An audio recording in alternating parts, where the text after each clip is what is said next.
하나님의 말씀은 디모데후서 2장 8절에서 9절 기억해줘, 기억해줘 라는 제목으로 하나님의 말씀 나누겠습니다. 2020년도 부활주일은 4월 5일입니다. 우리가 매년 부활주일을 맞이하여서 찬양을 준비하고 또 예수님의 부활이 가지고 있는 그 능력과 의미에 대해서 함께 나누는 시간을 갖습니다. 부활주일에 이르기까지 우리가 부활절 특강으로 함께 말씀을 계속 관련된 부활절 관련된 말씀을 나눌 것입니다. 우리가 일상 속에서 잠깐 기억하지 못한다, 또 무언가를 잊는다라는 것은 흔한 일입니다. 그러나 그것이 만성적인 질병이 되고 또 나이가 들어서 겪게 되는 치매라는 것은 무서운 병이 된다라는 것을 알게 됩니다.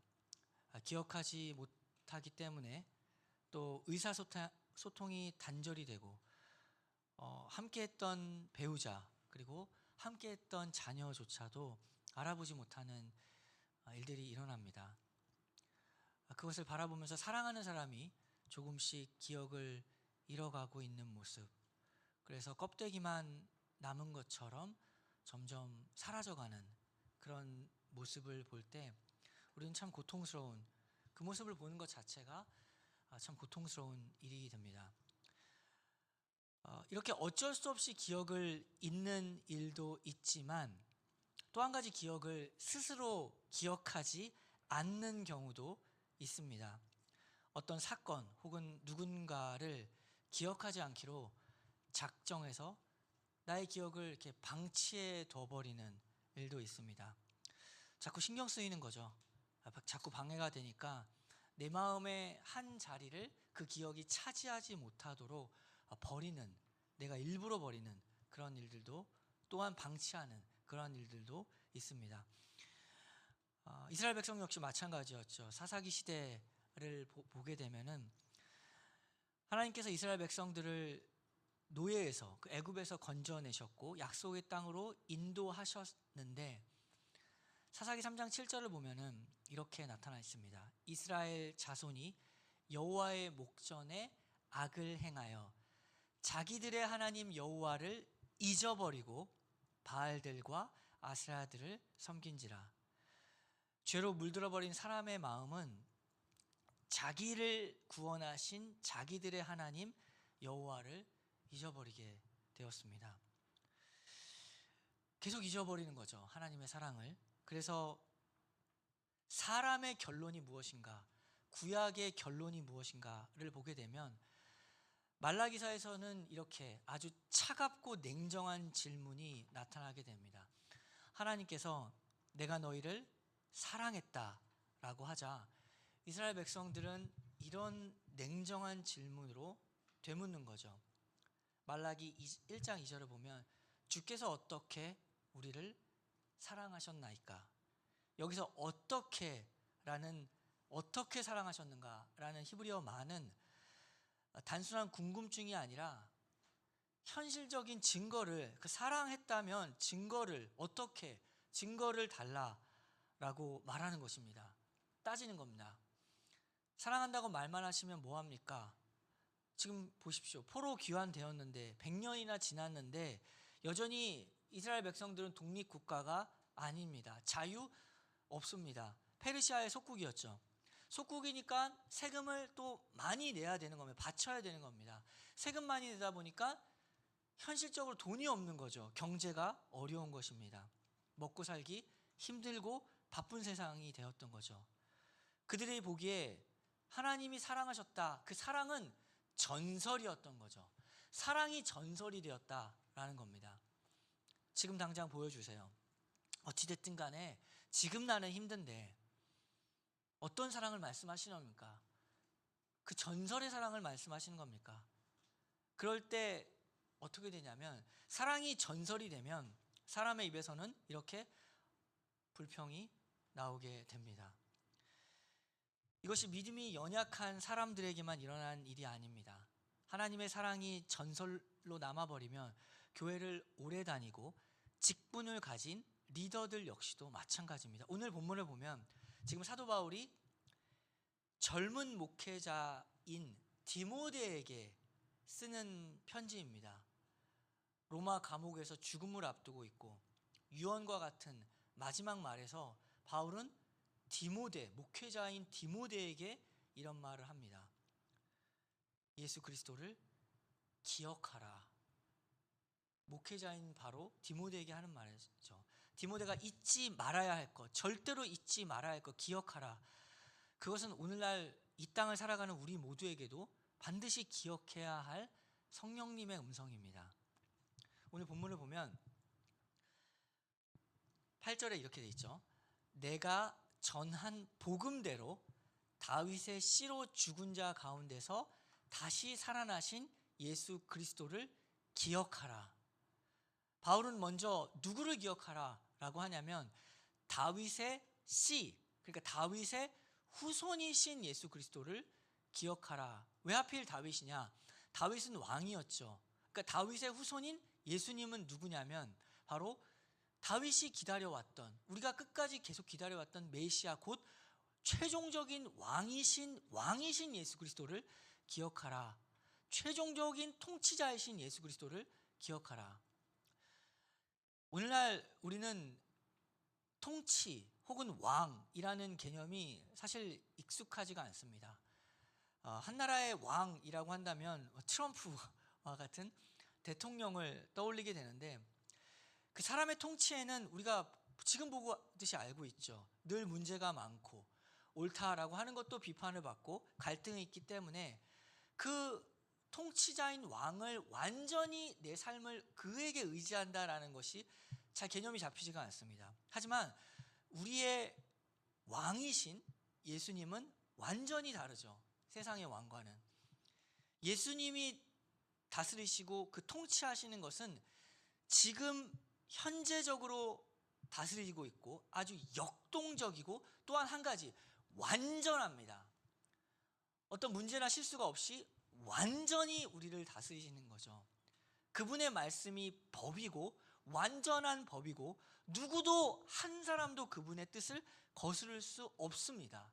그를 비판할 수도 없으며 그에게 반기를 들 수 없는 완전하신 분입니다.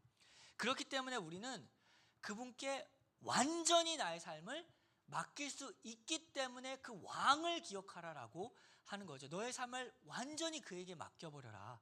지금 디모데에게 그 말을 하는 겁니다.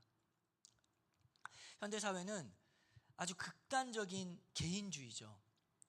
그래서 이렇게 우리에게 말합니다. 결국에 누구를 믿겠는가? 내 인생의 주인이 바로 너다. 너 마음의 목소리를 귀 기울여라. 너의 마음의 목소리를. 그렇게 끊임없이 우리에게 속삭이죠. 하지만 하나님의 나라는 완전히 반대입니다. 누구를 믿겠는가? 예수님을 믿어라. 누가 주인인가? 하나님이 주인이다. 너의 마음의 목소리에 따라가지 말고 주인이신 목자이신 그분의 음성을 따라가라. 내 삶의 왕자에서 나를 끌어내리고 다윗의 씨, 다윗의 후손이신 예수님을 네 마음의 한가운데에 앉혀라 라고 하는 것이죠. 현실적인 나의 삶의 모든 부분입니다. 내 지금 통장에 잔고가 얼마가 있든지, 또 직장에서 인간관계는 어떻게 풀어나가는지, 퇴근 후에 시간은 어떻게 보냈는지, 핸드폰으로 무엇을 보고 있는지, 그 모든 삶의 모든 영역에서 하나님을 왕으로 모셔라. 너를 끌어내리고 이렇게 말하는 거죠. 부분적인 참여자가 아닙니다. 예수님은 나의 삶의 부분적인 통치자가 아닙니다. 딱 그때만 필요한 예수님이 아니라는 거죠. 우리는 예수님을 딱 그때만 필요한 예수님으로 자꾸 만들려고 합니다. 그러나 사실 우리의 삶에 두 명의 왕이란 없는 거죠. 둘 다 왕이 되려고 하면 지금 어떤 일이 벌어지는지 보시죠. 둘 다 왕이 되려고 하면 그때는 전쟁이 벌어지는 겁니다. 나의 삶에 어떤 두 가지가 다 왕이 되려고 할 때는 전쟁이죠. 그래서 예수님께서는 뭐라고 말씀하셨냐면 화평하게 하려고 너에게 온 게 아니야. 검을 주려고 왔어. 전쟁 일으키려고 왔어. 두 가지 왕은 없어. 이렇게 말한 거죠. 마태복음 10장 34절을 보면 내가 세상에 화평을 주러 온 줄로 생각하지 말라. 화평이 아니다. 검을 주러 왔노라. 검을 주러 왔다. 두 명의 왕은 없다. 전쟁 일으키러 왔다. 내가 왕이 되려고 왔다. 이렇게 말씀하시죠. 그 아래 내가 온 것은 사람이 그 아버지와 딸이 어머니와 며느리가 시어머니와 불화하게 하려 함이다. 사람의 원수가 자기 집안 식구리라. 아버지나 어머니를 나보다 더 사랑하는 자는 내게 합당하지 아니하고 아들이나 딸을 나보다 더 사랑하는 자는 내게 합당하지 아니하며. 지금 포인트가 뭐냐면 대상이 아닙니다. 아버지나 어머니, 아들이나 딸이든 간에 지금 누구든지 간에 더 사랑하는 것에 대한 부분입니다. 더 사랑. 예수님보다 더 사랑하는 것이 바로 나의 삶의 우상이 되고 나의 삶의 왕이 되는 것입니다. 세상도 사랑하고 예수님도 사랑하는 그런 상태에 지금 전쟁을 일으키려고 내가 왔다.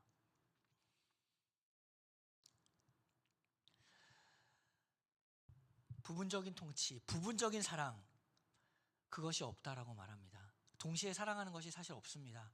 한 남자가 한 여자와 결혼하면 그 여자만 사랑하고 그 남자만 사랑하는 것이지 다른 존재가 끼어들 자리가 없습니다. 예수님이 왕으로서 우리의 모든 사랑을 받기 원하십니다. 그 왕은 전능하시기 때문에 참으로 우리를 도울 능력이 있으시고 우리를 사랑하시기 때문에 우리의 모든 연약함을 끌어안으실 마음을 가지고 계신 분이십니다. 또 우리가 좁은 길을 갈 때 그 길 맞다, 그 길 맞다고 편드시며 우리가 지쳐 쓰러질 때는 우리의 손을 잡아 일으키시는 전능하신 왕이십니다. 내 삶이 불안하고 또 앞이 보이지 않을 때마다 누구를 기억해야 하는가? 어떤 왕이신가? 정말 전능하신 그 왕을 기억하고 인정하는 것, 그것이 왕을 왕으로 대접하는 일입니다. 이어서 바울이 이렇게 말하죠.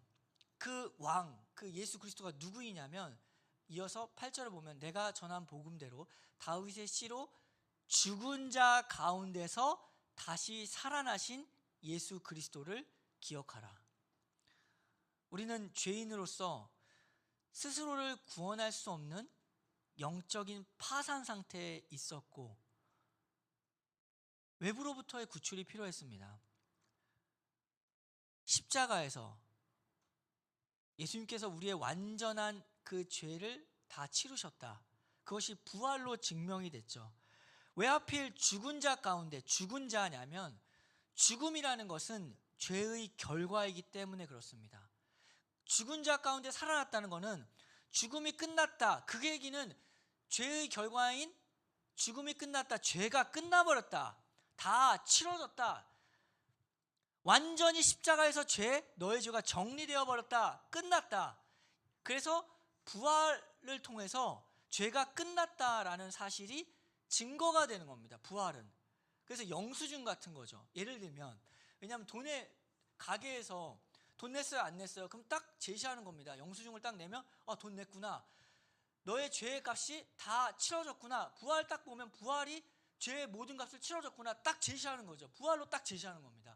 모든 죄가 끝장나 버렸다. 그래서 이제는 우리의 삶에 부활이 증거가 영수증이 되기 때문에 그걸 제시해버리면 예수님이 우리의 삶의 죄로 인한 형벌은 끝나버렸다. 왜? 부활이 증거 아니냐. 십자가에서 죽음이 끝나지 않았느냐. 죄로 인한 우리의 삶의 형벌은 없고 이제 더 이상 죄의 노예가 아니다. 벗어났다. 자유를 얻었다. 그 영수증과 같은 증거 제시하라. 부활이 그것을 제시하는 겁니다. 죽음으로 끝나버렸다는 사실. 그런데 바울이 이걸 모르겠습니까? 디모데가 왜 기억하라 라고 하냐면은 우리는 알고 있지만 우리에게 지금 급한 일, 지금 어려운 일이 다가오면 그것만 보이는 겁니다.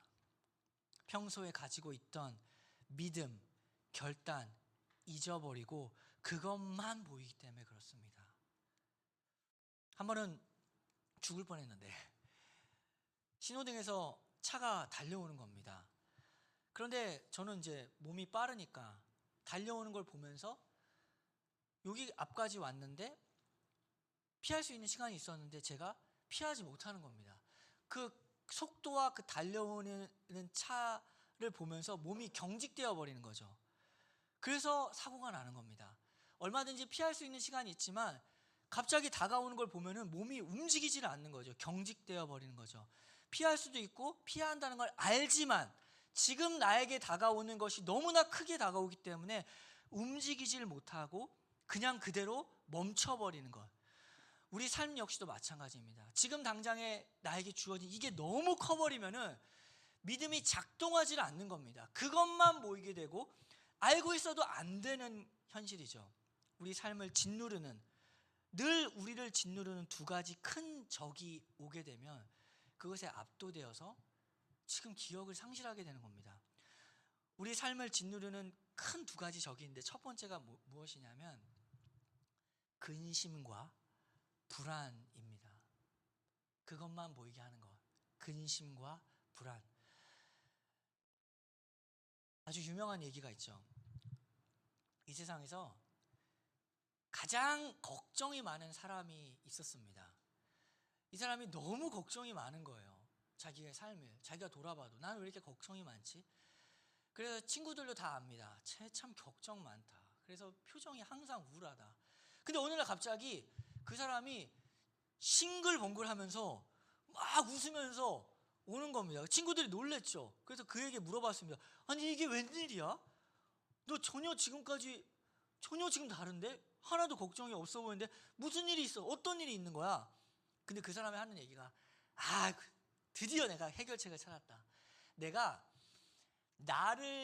걱정이 너무 많으니까 나를 대신해서 걱정해 줄 사람을 고용했다는 겁니다. 나 대신 걱정해 줄 사람. 그래서 그 사람한테 하루에 1,000만 원씩 주고 내가 걱정을 그 사람에게 맡기고 그 사람이 내 대신 다 걱정해 주기로 한 사람을 고용했다는 거죠. 사람들이 깜짝 놀란 거죠, 친구들이. 그래서 아니 그러면 그 사람한테 하루에 1,000만 원씩 어떻게 줄 거야? 라고 하니까 그거야 그 사람이 걱정할 이야기지 라고 했다는 아주 재밌는 이야기가 있는데 유명한 얘기입니다. 말이 안 되죠. 그러나 부활하신 예수님을 바라보면 정말 실제로 예수님은 우리에게 모든 걱정과 염려를 돈 1,000만 원씩 받지 않고 다 나에게 맡기라. 너의 모든 걱정과 너의 모든 염려와 너의 모든 불안을 다 맡기라 라고 했죠. 베드로전서 5장 7절입니다. 너희 염려를 다 주께 맡기라. 이는 그가 너희를 돌보심이라. 다 맡기라고 했습니다. 우리가 힘들고 어려울 때마다 세상이 하는 말이 있죠. 에라 세상의 그 위로 에라 죽기야 하겠어 이렇게 합니다. 그런데 정말 마지막의 지점은 죽음이라는 거죠. 그 죽음, 모든 걱정의 마지막 최종 지점은 죽음인데 그 죽음을 이기신 분이 예수님입니다. 경제적 위기, 자녀 미래, 노후에 대한 두려움, 어떻게 앞으로 살까? 그 모든 마지막 최종적인 죽음을 이기고 승리하신 예수 그리스도를 기억하라. 그분께 맡겨라. 부활의 주님을 모시고 살아라. 상황을 뛰어넘는 하나님의 평강이, 예수 그리스도가 주는 하나님의 평강이, 샬롬이 임할 것이다 라고 말합니다. 그리고 두 번째 우리를 짓누르는 게 무엇이냐면 만성적인 습관이 있습니다. 때때로 우리는 늘 같은 일에 무너지는 자신의 모습에서 영적인 절망을 느끼죠. 또 이랬다. 지난주에 말씀 듣고 결단했는데 오늘도 똑같다. 자꾸 그게 반복되니까 원래 그렇구나. 그리고 다들 그렇구나. 그리고 그렇게 사는구나. 변할까? 아니야. 똑같았어. 지금까지도. 맨날 이럴 거야. 그래도 라는 거짓말에 속지 마십시오. 맨날 그러지 않습니다. 예수님이 맨날 그러지 않기 때문에 그렇습니다. 맨날 그렇다. 십자가에 달리신 예수님을 조롱했던 사람들의 맨날 그 소리였습니다. 왕이라며 그럼 내려와라. 현실을 바꿔봐라. 안 바뀌잖아. 맨날 똑같잖아. 그런데도 왕이야? 하나님의 나라 어쩌고 저쩌고 하더니 아무것도 달라지지 않았잖아. 근데 그러나 결국에는 무덤은 비어 있었죠. 이미 무덤은 비어 있었는데 그걸 확인하지 않은 사람은 맨날 똑같은 겁니다. 예수님을 보지 못하면 그냥 그러고 지나가는 그냥 아무것도 아닌 일, 맨날 똑같은 맨날 그 소리라는 거죠. 그 당시에도 똑같이 다 똑같네, 왕이라고 하면 다 똑같네 라고 하는 사람들이 있습니다. 부활하신 예수님을 만나지 못하고 부활하신 예수님을 보지 못한 사람은 그 동일한 사건이 있음에도 불구하고 맨날 똑같네, 다 똑같네 그 소리 하고 있는 겁니다. 그러나 실제는 변했죠. 맨날 그렇지 않았습니다. 예수님이 부활하셨고, 그리고 우리는 더 이상 죄의 노예가 아니었고, 우리는 이제 더 이상 죄에 끌려다니는 존재가 아니었습니다. 변했습니다. 예수님이 달라지게 하셨고, 변하게 하셨고, 성숙하게 하셨으며 장성케 하셨습니다. 예수님이 우리를 그렇게 만드셨죠. 비록 나는 똑같지만 예수님은 다르다라는 것을 붙잡아야 됩니다. 이것을 인정하는 것이 그분을 왕으로 기억하는 일입니다. 이어서 9절을 보면은 이렇게 나와 있죠. 복음으로 말미암아 내가 죄인과 같이 매이는 데까지 고난을 받았으나 하나님의 말씀은 매이지 아니하리라. 바울이 감옥에서 이 편지를 씁니다. 집안에 갇힌 것이 아니라 난방도 안 되고 춥고 차디찬 그 지하 감옥, 그리고 살을 파고드는 쇠사슬, 그리고 죄인, 범죄자, 무슨 죄를 졌는가? 예수님 전한 것밖에 없습니다. 그러나 바울이 뭐라고 하냐면, 내가 비록 쇠사슬에 매어 있고 범죄자 취급을 받지만 그럼에도 불구하고 내가 전한 하나님의 말씀은 매이지 않는다. 사람을 가둘 수는 있지만 하나님의 말씀은 그 어떤 것도 그 누구도 매이게 할 수 없다. 오늘날 우리가 사는 세상을 바라보면 기독교의 가치라는 것이 점점 더 조롱을 받고 배척당하는 시대입니다. 성경적 가치관, 예전에 당연했던 것들, 이제는 꼰대, 라떼, 혼전순결 얘기하면 꼰대, 라떼, 전설적인 이야기처럼 취급받습니다. 그뿐만이 아니죠. 우리 스스로의 문제, 교회가 스스로의 부패와 타락으로 인해 존경받지 않습니다. 그래서 복음의 빛이 한국 땅에서 점점 사라지는 것 같은 느낌이 들 때도 있습니다. 교회가 실패하는 것처럼 보이고 복음이 힘이 없는 이 어두운 시대처럼 보입니다. 그러나 이 분위기가 다가 아니죠. 하나님의 말씀은 매이지 않는다. 세상의 법이나 문화적인 어떤 세상의 압력이나 사람들의 의견과 조롱에 흔들리지 않는다. 여전히 하나님은 지금도 영혼을 구원하시고 지금도 사람을 변화시키시고 하나님의 나라를 묵묵히 그러나 강력하게 확장해 가십니다. 사람이 연약했지만 하나님의 계획은 한 번도 실패한 적이 없습니다. 그 하나님의 말씀을 기억하기 때문에 우리가 전도하는 거죠. 세상만 바라보면은 늘 하는 얘기, 어차피 안 변해, 사람은 안 바뀌어. 그 말이 틀린 말이 아닙니다. 그 말 맞습니다. 그러나 하나님의 말씀을 보면 사람은 바뀌고 복음으로 바뀌고 부활이 그것을 증명했고 죽음이 생명으로 바뀌었다. 이보다 큰 변화가 어디 있는가? 변한다. 복음으로 사람은 바뀐다. 이것을 믿는 겁니다. 그래서 우리가 전도하는 거죠. 세상 바라보면 맞아요. 안 바뀝니다. 사람은. 지금까지 그렇게 살았는데 어떻게 바뀌겠어요? 그러나 하나님의 말씀은 그러한 세상에 매이지 않습니다. 우리의 영적인 침해, 하나님 말씀을 망각하는 일들, 이것이 우리에게 자연스러운 일입니다. 이 망각증에 걸리면 우리는 두려워하며 원망하며 불평하고 타협합니다. 하나님은 우리에게 이 망각, 기억상실증, 여기에 면역력을 갖기를 원하십니다. 감기 바이러스는 그냥 있는 겁니다. 없앨 수 없습니다. 근데 문제는 뭐죠? 내 몸이 약해서 그게 걸리느냐 안 걸리느냐의 문제입니다. 그러니까 튼튼하냐 안 튼튼하냐의 문제죠. 세상이 이렇다 비판할 여지가 원래 그렇습니다. 원래 타락했고 원래 부패했습니다. 그것을 조롱하거나 그것을 탓할 일이 없다는 거죠. 우리가 지금 예수님을 기억하고 있는가? 우리의 신앙의 싸움이 어디 있는가? 고통과 어려움 속에서도 예수님을 기억하는가? 아니면 잊어버리느냐? 그래서 예배가 중요합니다. 자신하지 마시기를 바랍니다. 우리 일주일에 한 번씩 예배를 드리러 와야지 기억을 합니다. 부활이 뭐였지? 죄가 뭐였지? 내가 누구였지? 하나님은 사랑인데 나는 지금 어디에 가고 그분이 있었지. 주일 예배가 늘 우리를 예수님께 가까이 가는 것뿐만 아니라 기억하게 하는 겁니다. 예수님이 누군지, 그래서 내가 누군지를 기억하게 하는 거죠. 매주에 선포되는 말씀, 그리고 이렇게 펼쳐지는 성경책, 이렇게 성경책을 통해서 우리를 일깨우시죠. 다윗의 자손 왕이신 예수 그리스도 기억하라. 죽음을 이기신 부활하신 예수 그리스도를 기억하라. 너의 삶의 결박을 뚫고 승리케 하실 하나님의 말씀을 기억하라. 우리가 어디에 있든지 힘들고 어려운 시간들을 보내든지 십자가, 빈 무덤, 부활하신 예수 그리스도를 기억하기 바랍니다.